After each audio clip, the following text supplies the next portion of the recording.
Hello, and welcome again back to the technology stage. I am Kelly Cristaldi, and I am so excited to actually be introing this session and taking a break from talking. But I am going to be joined by my very dear friends for today's session on Change is the Only Constant, a beginner guide to change management. That is something we've been talking about heavily this morning slash afternoon, depending on where you are in the country. But yes, I am going to be joined by my lovely colleagues. That will be Jessica Allen, who is our Director of Account Management, Stephen Shieh, who is our Director of Customer Success, and our wonderful partner over at Rooted Software, Toby Weiss. I would like to welcome them to the stage to get started for y'all. All right. Hi, everybody. We're excited to be here with you. Yeah, thanks so much, Kelly, for the introduction. That was amazing. This is a lot of fun. I think the last time we were here doing something, we were also with Toby as well. And I think, Jessica, you were sitting over here, I was here, and Toby was over there. And Yeah. it's great to be here with you and also with Toby. We always love sharing the stage with you. Thank you. Yeah, I'm super excited to be here as well. I wish I was sitting there with you on the stage, but thankful for technology that lets us do this with a hybrid session. Absolutely. Awesome. Well, let's go ahead and get started. We will kick off by sharing kind of our slides here, which will help guide our discussion today on change management and change really being the only constant and how you navigate that as a team and an organization. Yeah. So why don't we go to the next slide here? As Jessica mentioned, change is the main constant. As we were preparing for this session, trying to figure out like what's going to be the most valuable for everybody to review, we thought it might be helpful to start with like what is bad change management. We prepared some anecdotes, and it might be helpful for us to dive into that. You all help us a ton here with managing change and managing migrations and onboarding projects. I'm curious, in your experience, how have you experienced change gone wrong? Yeah. So it's interesting sometimes to talk to people who've not thought about the process of how is this system that we're totally changing, or this process we're totally changing, going to impact our staff. And so you find these situations where people are saying, well, that's not why we do it here. We've always done it this way. But if we've used the analogy in the past about you're changing from a Honda to a Tesla. And then you're sitting in the Tesla, and they're like, well, where do I put the gas? It's like, no, that's not how it works. And so just helping people to understand throughout the process that there's maybe ways of improving things, and having the engagement of the staff throughout. So yeah, no change management would be. I don't want to share too many horror stories, but I've certainly seen some situations maybe earlier in my career where a new system was put in, and it kind of took people by surprise. Like they didn't know what was going to be different from the way they've always done things. And so setting up people with the awareness of what the opportunities are with a new system is really important. Yeah, absolutely. I think gone are the days where your CRM served as just a Rolodex holding your donor data and information, and that could easily become the case without change management. And I think lack of adoption and utilization really puts your investment into a new tool or platform at risk. And it serves as a roadblock for achieving those end results that you have set out to achieve. And that can cause delays and frustrations amongst your team if they don't have the tools needed and feel equipped to do the job that they need to do.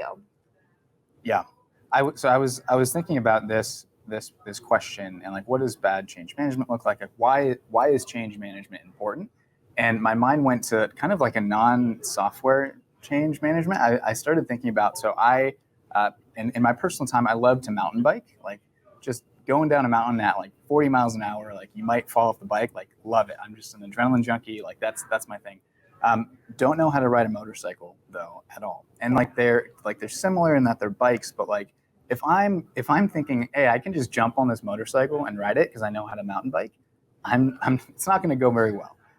Like Yes. there's like first there's not going to be any pedals. The speed's going to be a lot different. Like there's going to be a lot of differences that will be between the bikes that I need to make sure I'm prepared for, make sure I'm ready to experience that change. And so like lack of change management would be me thinking that, you know, my previous experience will just make it okay to jump on and ride this bike, this motorcycle, but I really need to be thinking about the things that will impact that the differences there.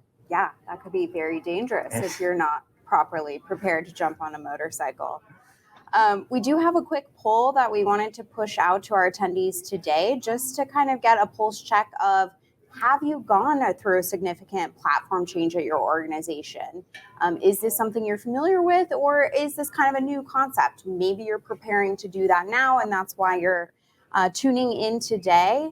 It looks like we've got some votes coming in, and the majority is saying yes, you've gone through a significant key platform change at your organization. So a lot of this might resonate just based on your past experiences and what you've gone through. Yeah, I'm seeing this. It looks like we're hovering here between like 70 and 80% have said yes, that they've gone through a change. And so I think this is great. I think we'll have a lot of good insights, and hopefully we can provide some help to those that haven't gone through a change quite yet. Absolutely. And feel free to chime in if you've gone through this change and you have key takeaways and learnings that resonate with what we're presenting. Drop your tips and tricks in the chat. We'll also be monitoring that throughout our session today. Yeah, so the next thing here is handling objections. Once you figure out, yes, we're going to be making this change to this new technology platform, there's going to be objections. And so like maybe we can talk about what we've seen and like how we've seen organizations combat some of those objections. Toby, I'm curious to hear some of your thoughts. Yeah, it's I think it's really important to bring people into the process. I mean, most ideally before you even make the decision on a new system, because if people understand the pain that you were trying to overcome by making the change, like the long-term pain, then they will be more willing to accept the short-term pain of a significant project that's going to add temporary but significant responsibility onto their schedule. So knowing the ultimate goals and the reasons why you're doing this, and even being an early adopter in that process, maybe before the decision is made, I think is really important to handling objections about, well, we've always done it this way, so to speak, or why am I putting, maybe the objections based on the amount of time that somebody needs to put into this kind of to a major project in order for it to be successful. I think it's also very important to listen to those objections. It might be a reasonable objection about how I already have a full-time job. How can you expect me to do another 10 hours a week? And I think it's important to, for leaders in nonprofits to understand that sometimes a major system change is so significant that we need to take other responsibilities off of somebody in order to free them up for a project. And then I think finally, just once you understand that, the pain, the long-term pain and the short-term pain, like what are some of the benefits? Like how is this system actually going to make my life better? For example, there might have been like a super manual process that has been taking hours of time, like maybe it's double or triple data entry, which I've seen before, and we're going to actually be saving like hours, potentially hundreds of hours a month of time by automating something, or just with a new, more streamlined process. So I think people can get really excited about that, and that can help with kind of those kind of objections. Yeah. Oh, did you go? I love that you brought it back to the why. I think we're going to talk about the why in a little bit. I think one thing I was thinking about this as well is that the objections may not be explicit. So like you might show your team, hey, this is what we're moving to, and everybody's nodding their head and they're saying, yeah, this is great. But inside they're thinking, no, I don't want to change. This is going to make my life maybe harder, or like there are things that I should be like that we're not considering. And so I think it's helpful to probably sit down one-on-one with everybody and just make sure, hey, do you understand why we're making this change? Do you understand the vision? And like really give them space to bring up some of their objections and questions, because it's better to air those things earlier on in the process. You can course correct, like it makes it a lot easier to do that. And so just remember that if somebody isn't bringing an objection to you, to you, that doesn't mean that they don't have one. And so it's always good to ask. Yeah, absolutely. I mean, I think it hits on a key element of just staying really curious and leaning into those conversations. As you mentioned, creating the space for it, but staying curious really will help you identify like what is the root of the problem, which is leading to the objections, and helping you and your team find really comprehensive solutions that will last for a long time to set you up for success. Awesome. Well, we will jump into, we've talked a lot about what a lack of change management could look like, but what does good change management look like? So, Toby, I'm curious, just based on your experience, what stands out to you from various customers you've worked with moving to a new tool or platform that really implemented effective change management? Yeah, and I'll mention that, as I said just before, like having teams involved in the entire process from conception to the go live and after go live, and keeping multiple teams in the company involved. I've seen situations where there's one person that made the decision for a new tool to come in, and there wasn't shared ownership, and that you don't want that. You really want shared ownership across the entire organization, from the leadership team to the marketing team to the people who are doing the data entry work, and other departments. I'll talk through some of the contents we're going to be talking through today in this meeting we're having now. This presentation, we are going to we talked a little about starting with the why. Why are we doing this in the first place? We're going to talk a little bit about the role of the leader in change management and how important it is for the leader to really set a vision that's shared across the organization. We're going to talk a little bit about figuring out who is needed to be the champions, the internal champions in your organization for the project. And we'll talk about sticking to the plan. What does that look like? You have a project plan that change management is part of. How do we stick with that? And really defining that rollout plan, and for change to be a part of it, not just we need to move data from here and put it in here, for example. We need to change the way we do our receipts, but having the communication needed for change management to be a part of the project plan overall. We'll talk a little bit about making sure that we know who is actually participating. It's one thing to have a plan. It's another thing for people to actually participate in it and give it the time and attention it deserves. We'll talk about the importance of documentation and executing the plan. And then we'll talk about the go live, which is obviously a very critical piece of the project. And how do you make a go live successful? What does a successful go live look like? What are some pitfalls there? And then finally, we'll talk about, well, that's not the end. You then are live and you're using the product, and there's still a learning curve. There's still this, I have my Tesla. What do I do with it now? What do all these buttons mean? And so even if you read the manual, it's not the same until you're sitting in the driver's seat. And so we definitely want to talk about that as well. So we'll be covering all those things, I think, in this next half an hour. Awesome. There's definitely a lot to cover, but before we kind of start diving into each of those elements, we wanted to give you a few just anecdotal things we've seen through our experience of amazing change management, and just give you some concrete ideas to walk away with.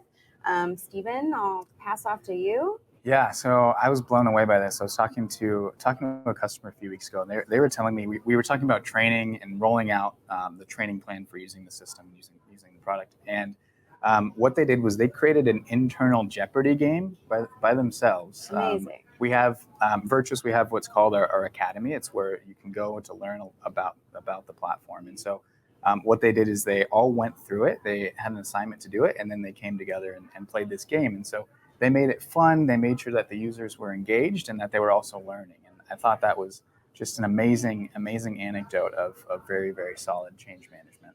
Yeah, I love that so much. And it really reminds me of another organization I was working with who was leading up to their go live date. They planned a whole party for their go live date, which I thought was like an amazing way to celebrate. Love to see that. Yeah, everything your team has put into kind of this phase of the transition. And ahead of that, they had all of their team submit just celebrations of their colleagues and amazing things that they saw in that process of making this transition. And so they did a drawing at their live party, and whoever was picked won a prize, as well as who they recognized. But it ended up turning into just a self-reflection of reading all the submissions and realizing like how many things went right that we don't tend to focus on. We tend to focus on challenges and roadblocks. And they felt so refueled and energized for kind of the next phase of their implementation that they made it a quarterly practice that they now do. So I love that. Yeah. That's super cool. I love when like I feel like we can learn things from organizations going through change, and like I love it. That's so great. Absolutely. Well, we have a lot to cover, so let's dive in. So we are going to start with the why. So starting with the result that you want to achieve can be the impetus to really defining like why are you making this transition and this change in the first place. And that helps your team really feel more empowered to reverse engineer and define the steps needed to make that end result happen. I think very often we know what we want to accomplish, we know how we want to do it, but we tend to skip or just struggle with defining the reason why. And you know, organizations don't change, people do. And so personalizing that why is really critical to your success. So often we see leaders will communicate their why, but it'll be from their perspective of why the transition or tool or platform is important to them versus their individual team members. So being willing to set up a regular cadence, really have those open, honest, vulnerable conversations of establishing, you know, what's in it for each of your team members? How is this going to change their day to day and make a huge impact? Really helps align everyone as to what you're working towards. I love that. I think you can probably also like even challenge your team to come up with the why for themselves in a certain sense. Like you as a leader should always know what the why is, but like get their buy-in. Like there's always going to be a benefit there. It may it may not be as explicit for some teams versus others, but like even if like for instance, like maybe the reason for the change is so that we can raise more funds. That's going to benefit everybody in the organization, and so like that could be the benefit of this specific user. So like find a why, find the benefit, help people get bought into the vision. Absolutely, yeah. I think it's defining the why from the 30,000 foot holistic team view, but then drilling down to the very granular individual contributor view as well. Yeah. Toby, did you have anything to add before we move on to leadership here? Nope. Keep going. Love it. Well, I mentioned this a little bit. So the next step is so you defined your why. You've set your vision. The next step is figure out who's going to lead the project, right? So strong leadership is extremely important to the success of any sort of change. You're responsible for setting the vision. You're responsible for making sure that everybody is adequately communicated to in a timely manner. They understand what the system is. They understand what the change is about. You're really that person that helps keep the project on track, and you advocate to your team on behalf of the product as well. And so without someone like that, without having some sort of ownership, things can quickly fall apart. And it's super vital. I think I've seen a few models of success here, depending on the size of your organization. The smaller organizations can usually it can be helpful to have probably just one leader, they can project manage and wrangle everybody together. The larger organizations, though, it's helpful to have almost like a council of leaders. Like you have somebody who's managing the whole vision at the top, but then probably having individual team leads that are in very close sync, who can be advocating for the change and really pushing the project forward. I think those are some key things I've seen in strong leadership. Anything you think I left out there, Jessica? I think it's important you might have a key leader that's really driving the project forward, but identifying people within your team that can help influence and inspire across your departments and the different team members that might be utilizing a tool or a platform. Those who are really bought into the why, who can help others kind of get to that point as well. Yeah, I love the concept of a champion, an internal champion, like the person that's like the excited person, like they're running with it, they're like communicating to other people, because not everyone is going to be a natural champion. You've got people who are naturally resistant to change, and they're nervous about it. And so I think those champions, preferably in each team of the organization, can really help people with some concerns to overcome them and remember the why, like why are we doing this? And it's going to be great. And knowing that there are tools and a plan in place to overcome the fear of change, and to be excited about the opportunities it presents. Yeah, I think that really brings us to our next section, which is figure out the who. Who needs to be involved and what does that look like? Toby, anything else to add from your perspective? Like, how do you define who those people are? Yeah. So like I was saying, I think identifying those champions across the organization, especially with each team who will be impacted by the change, but not necessarily only those teams. I think certainly there's the top-down leadership perspective. It needs to be communicated from the top that this is important to the organization. This is a priority. It's not an afterthought. It's not like number 17 on the priority list, but this is like a key change that's going to affect the organization as a whole.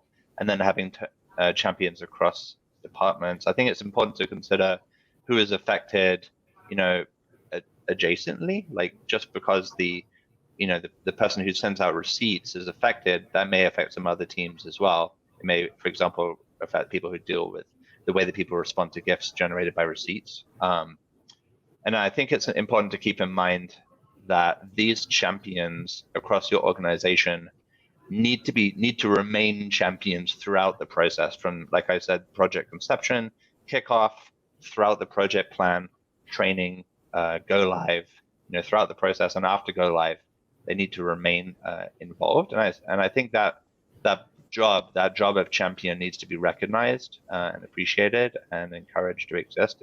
It may happen naturally, but it may not. And if it's not happening naturally, I would encourage an organization from a leadership to place champions in those positions. So yeah, a few additional comments. I do think it's important to solicit feedback. So like I said, you've got those people who are champions, but you've got the people who are nervous as well. And so giving them the opportunity to give their feedback, like what are the legitimate concerns? We want people to be heard. I really encourage using some form of project management tool or internal chat tool to give people a safe place to vet and to voice those concerns. And so I think that's really important, and having that even be scheduled and planned, like what's a stumbling block we see ahead of us that we're getting ready for. So those are a couple of thoughts. Yeah, super key. I think you mentioned it too. Like it's I don't want it to get lost. Like it's important to figure out like who this affects adjacently as well. Like just because somebody's not a user with the system that you're moving to, like doesn't mean that they're not going to be affected. And so always thinking about who could even be like 5% affected by the change is always a good question to be asking. Yeah, mapping those upstream and downstream effects of a decision is so critical to just making sure a process is working across your organization, all the departments impacted.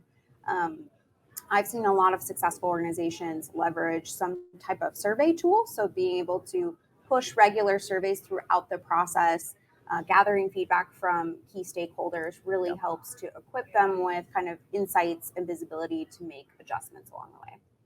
Yeah. Awesome. Well, that brings us. Oh, go ahead, Toby. Sorry, I was just going to say, like, I've worked with a lot of small organizations, and they make this assumption, like, so it's going to be the IT guy, like he's the guy, he's the who, or she is the who's going to make this project happen. And sometimes the IT guy or lady is the right person to make the project happen, but sometimes they're not going to be the end user. They're going to be the person to set up the permissions, and so it can be helpful to have really the people who are going to use the system to be those key champions, and then they're going to be assisted by the IT person. Absolutely. Well, that brings us to our next section, which is really sticking to a plan. So I think a plan is really the foundation of good change management. It's the roadmap of where you're going and how you're going to get there. It also helps you define the key milestones of what are you working towards so you can track that progress. But as the title of our session implies, change is the constant. So you're going to want to write that plan in pencil because you're going to be editing and adjusting and making changes along the way as you learn about what your team needs and how you're going to utilize the tool, what your process will entail. So just being very flexible and able to adapt that plan along the way. I think a plan really just keeps you on track. It helps, minimize the opportunity for disruption because you do have day-to-day responsibilities you're carrying out in addition to this implementation. It increases efficiency, increases communication across the team, really just keeping you on pace. Yeah, and I think, and Toby mentioned, like he suggested having some sort of like project management tool or something to like keep like track of the success of the project, right? Because like you're at A, you need to get to B, and so like what are all the details and how do we get there? And like that's like vital to the success of any sort of change. Absolutely, it's a lot of moving parts, and if you have a lot of stakeholders involved, it can get messy really quickly if you don't have an organized way to process it all. Exactly. Yeah. Which Yeah. I mean, I can see. probably oh yeah, go for it, Toby. Good. I see someone asked in the chat, what do you recommend doing if the internal champion does not or does lose interest in the change? So it sounds like the champion doesn't remain a champion in that case. And so I mean, I think it is important to recognize when that happens. And sometimes it's just like, I'm really busy and I don't have the time. And so I think recognizing that, maybe having more than one champion is a good idea because you are going to have different priorities that come out throughout the year. So, maybe you have a project that's going through December, which is your crazy month, and you're just not going to be focused on it for a while. And so having more than one champion, I would recommend. And then if somebody loses interest for another reason than time, like I would just encourage you to meet with them to understand why. Is it because something's going well or just a shift in priorities? And to encourage and help them to just be able to get that focus back. And then again, always bringing it back to the why. Like why? Just a reminder to the person, here's why we're doing this thing. This is how it's going to make your life better. So I think that does need to be reinforced throughout, especially if it's like a 6 month or longer project. I think regular reinforcement of that is really important. Yeah, absolutely. So you have your plan, you know who needs to be involved. How do you roll it out? Yeah, it can be daunting, especially if it's a long project to look at all the things that need to get done and try to figure out where to start. And so I think it's key to remember that like it's okay to take baby steps. Like what are the 2 things that we need to get done this week? Okay, let's focus on that, and then that'll change. What are the 3 things that we need to do next week? And so I think that's super helpful for rolling out a plan. It's always beneficial too to figure out when do you need certain stakeholders to get involved throughout the process. Like you don't need all of your end users involved in the process at the beginning. You may or may not. It'll depend on what their role is and how the technology is going to affect their lives. And so I would work that into the plan and then plan ahead for that as well. Like there's not a shortage of work to be done. And so making a technology switch it's not just a flip of a switch type thing. Like plan for your team to be to be dedicating time. Maybe that means that you change their quarterly goals you change their goals that quarter.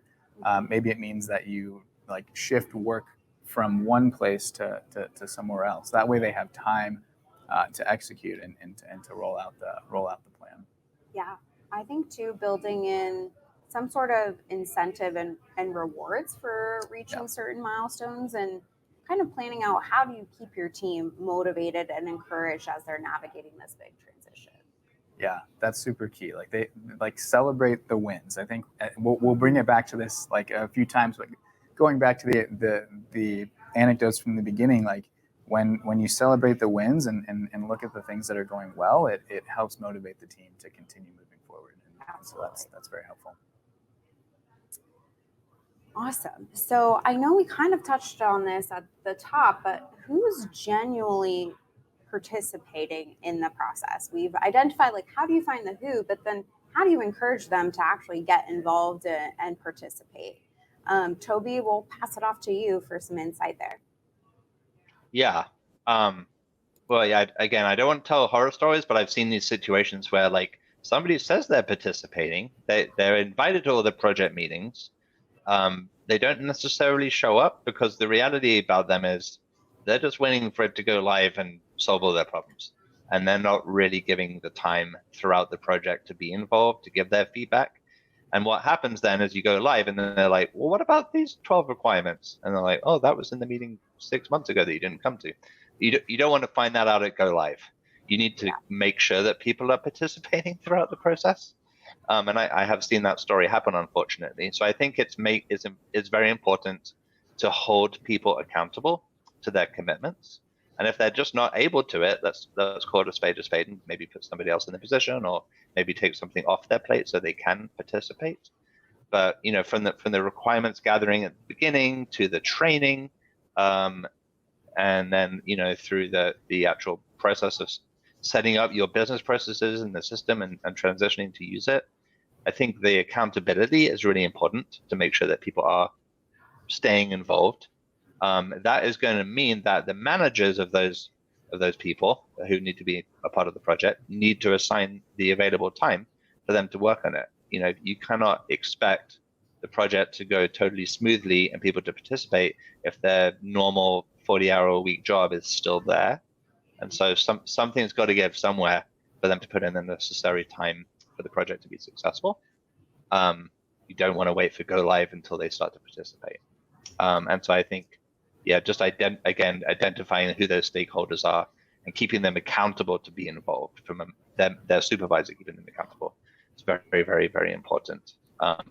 There's also just the concept of the tyranny of the urgent. Like, I know this project's really, really, really, really important, but something's on fire. Like, that's going to happen. There's always going to be the tyranny of the urgent, which takes away from the important, the things I have to deal, the things I know I should deal with, I really, really want to deal with, but the urgent keeps happening. And so obviously the best that you can minimize the urgent and focus on the important, that's great. But that is going to require, a reassigning of priorities, maybe having somebody else putting on the firefighter suit to deal with the urgent, so that the participants have the time to focus on the important project rollout and learning there.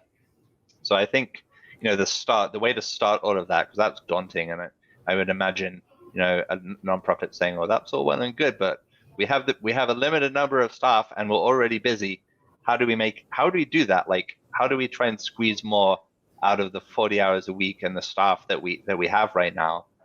And sometimes you can't add a bunch of people, and you just have to get it done. So how do you do that? I mean, I think some of it would be making your project plan realistic. Like, let's make sure you have a plan that you can actually do, in terms of people's time commitment, and the length of that may mean lengthening the project, but perhaps, and not trying to do it in 3 months. Maybe it needs to be a 6-month project, so that you have the time to give, because it's over a longer period. I would also say just having a really well thought out project plan is really, really important, and reminding people, here's the plan, here's the system we're using to communicate, here's your responsibilities, here's deadlines. That's going to mean having an assigned project manager, whether it's internally or with the person doing your implementation. But I think that's a way you can get people to be able to participate in the way that you want them to be. Yeah, absolutely. I think we've talked about a plan a few times throughout our session, and really part of having a good plan is documenting it. So both documenting your plan, your milestones, what you're working towards, who's responsible for what your deadlines are, but also internal documentation of how you're going to use that tool and what your processes look like. I think, every industry faces staff turnover challenges, and nonprofit is certainly no stranger to that challenge. And so I think documentation is really the method to protect your investment into this tool or platform for your team, by creating that really comprehensive internal structure of knowledge and how your team is actually utilizing that tool. So if ever someone leaves, they're sick, on vacation, there's not one key stakeholder that holds all the knowledge, and when they go, you have this huge gap and urgency of trying to figure out how to use this tool that Right. you're spending, donor dollars on, that you want to be good stewards of. Yeah, that's, I think you said it amazingly. I think, like, if you're not documenting and you're the only person that knows what is going on, like, you're setting your team up for failure. Like, there needs to be some sort of process written out for, like, if a gift comes in, what happens? Like, what do we do in this specific scenario? And everybody on the team should be able to see where that is. Yeah. And I think it's a good call out too to remember that people have different learning styles. So using a combination of written documentation, videos, hands-on learning exercises, making them short snippets. So if things change over time, you can go back and edit and adapt and update those without a huge lift on your team. So it's kind of an ever evolving and breathing document for your organization. Yeah, love that. Always be able to pivot. That's always key. Absolutely. Which brings us to how do you execute this final plan? Yeah, we've been talking about this plan for a long time. You have it built out. Hopefully, you're using a tool. You have dates associated with it. You have it documented. And so, at this point, if you've done everything correctly up until now, it should be fairly straightforward, right? You're following the path that you've laid out for yourself. And so, I think what I would call out here that's key is just to repeat change management. And so we've created the plan, we've figured this out. Now that we're executing on it, is this actually the right path? Like, are the stakeholders still bought in? Are we moving in the right direction? Like always question that, and then make it fun. We're gonna bring it back to that. Like I think have a launch party, play Jeopardy, like all these fun things. Like there's been a ton of work that your team's put into this, and so make sure that it's celebrated and that the wins are celebrated. Yeah, 100%. Awesome. Cool. So I can jump to, when it's actually go live time, like what are we going to be focusing on that go live day? Hopefully by the time you go live, people have been trained, they know what's coming. People have started to prepare themselves. Like you just said, Stephen, I think celebrating is really, really, really important. Like this should be fun. This should be exciting. Like bring donuts or a fruity, healthy alternative, but something just special. Buying lunch for the whole organization would be great if you can, but just something to make it like a special day, an exciting day. I think a lot of our organizations these days are hybrid. I think there's a lot of value in having people together in person if it's possible, or to the best of your ability in your organization, but having people together so you're learning together, you're asking questions together. I think it's really important to keep in mind that go live is not the finish line. It's really like we've been learning about this tool and finally we have it. And now we're going to learn what that means together practically. Now we're using it. There's going to be no go live is perfect. There's always going to be questions. Well, I used to do this and how do I do that again? I remember I did the training, but quick, I need to send receipts out right now. So having everybody would need to have easy access to documentation that's been written, to procedures that have been prepared. And a place to ask questions, and so that I would encourage there to be an internal kind of knowledge expert in an ideal world, or a partner that you're working with who's providing that. But you want to have the person to go to say, how do I do this again? And a way to collect those requests. If there's issues, keeping a log, so just tracking all of that, and then just make sure the team knows what the expectations are on them, what's going to be required of them after go live. How are their responsibilities changing? The person that's been doing the manual data entry that doesn't need to do it anymore, like what are they going to be doing every day? So just clearly communicating responsibilities. Practically speaking, again, I said it doesn't end at go live. Realistically, the first 3 months after go live are maybe some of the most critical time in the project when everyone is learning. That's really the make it or break it time. And so keeping the momentum going, keeping the communication going, keeping the project plan and the project management system that you've been using going for at least 3 months after go live, I would strongly encourage that. Yeah, I think that's a great segue into our final section, which is product adoption. And I think you set it up well, Toby, is like, you're going to continue this change management process over and over again. So continuing to assess your needs, plan accordingly, communicate and train the team, ensure alignment, and just have those regular check-in opportunities to see how things are going and what changes you want to make over time is really going to be the key to now you put all this time into getting to your go live. You want to use the product, get the most value from it, and see that return on your investment and all of your team's efforts over the months. Yeah, this is like the most exciting part of the whole process, because like that vision that you developed early on, you're able to execute on that. and like your users can see the value from it. Like all that excitement that was at the beginning of the project is coming to fruition here in the product adoption phase. And so like this is what it's all building up to, and this is how we're going to solve the pain or the problem that the technology is going to solve. And so like this is the beginning of something. It's not the end, I think. Yeah, great way of saying Yeah. it. Well, we want to leave a couple minutes for questions. If there are any, you can throw in the chat. We're happy to kind of jump in and answer those, but really appreciate your time today and joining us for this change management conversation. If you have insights, you've gone through this process and you have things of like, this worked really well for my organization, or this is something we learned, feel free to drop it in the chat. We would love to hear from you.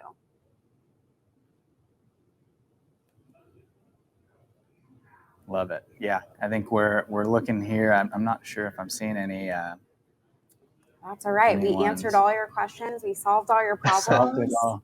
You're ready. Yeah. I'm seeing some people Yeah, here in the midst of a change, and Yeah. oh, go for it, Toby. Yeah. One comment while people are just writing their questions, and if you have any, would be sometimes there's like multiple changes going on. Like, so like first you're implementing the system change, but there's a bunch of process changes you have in mind as well. Like maybe you're going to start to use text messages for receipting and you've never done it before. So I would encourage like some phases. There's the main phase one of like, we're going to get our system replaced, but then subsequent phases of like, and now we're going to add in text receipts, and now we're going to, set up a new automated welcome series. So yeah. One comment I see there, you said you have a one-person department. Sounds like time to hire. But I would encourage you to perhaps work with a partner, because it's difficult. The reality is it's difficult to hire for a project, and so you can work with whether it's the implementation team of the software company like Virtuous, or a partner just to come alongside you and help you to manage that process. But then you will need to be the champion there. You're going to be the person dealing with the change yourself. And so even if it's just you, having a project plan for yourself, I think is still a very valuable thing. I think I'm a fan of sticky notes on the wall, which I shouldn't say as a guy that runs a tech company. But whatever you need to have a clear project plan is helpful. And then getting other people involved from other areas, if you can, I think I'd encourage you to do that. So. Absolutely. Awesome. Well, we have a few seconds left. Thank you all so much for joining us for this conversation, for sharing your insights, for participating. We really appreciate it. We hope it was valuable. Yes, agreed. Thank you all so much.